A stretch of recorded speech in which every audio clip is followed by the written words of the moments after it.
ఉత్పంతించ వినాశంచ భూతనామగతించ వేత్తి విద్యా విద్వాంసరమాభ్యో భగవాంతి అన్నారు. అంటే దేవుడనబడిన వాడు సృష్టించుటకు సంహరించుటకు తగిన శక్తి కలిగి ఉండాలి. భూత భవిష్యత్ వర్తమాన కాల విషయములను ఎరిగి ఉండాలి. ఈ అర్హతలు కలిగిన వాడే దేవుడు అని భావం. ఈ రెండు అర్హతల్లో మొదటి అర్హత సృష్టించటానికి సంహరించటానికి కావలసిన శక్తి మహాశక్తి. అంటే మహాశక్తి కలిగిన వాడే దేవుడు, అనగా మహాశక్తివంతుడే దేవుడు. మరి మహాశక్తివంతుడు ఎవరు? నలుగురిని నరికినవాడా, 10 మందిని బాధినవాడా? నలుగురిని నరికినవాడు 10 మందిని బాధినవాడే మహాశక్తివంతుడైతే అలాంటి వాళ్ళు చాలా మంది ఉన్నారు లోకంలో. మరి మహాశక్తివంతుడంటే ఎవరు? ప్రపంచమంతా దేన్నైతే జయించలేకపోతుందో దానిని జయించిన వాడే మహాశక్తివంతుడు. ప్రపంచమంతా నాటికి నేటికి ఏనాటికి మరణమును జయించలేకపోతోంది.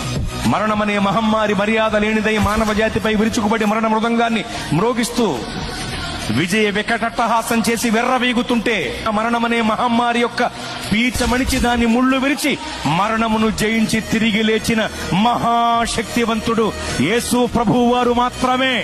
ఓ మరణమా నీ ముళ్ళు ఎక్కడ, నీ విజయం ఎక్కడ? నీ ప్రభువు అడిగితే మృత్యువుకు ముచ్చెమటలు పట్టాయి.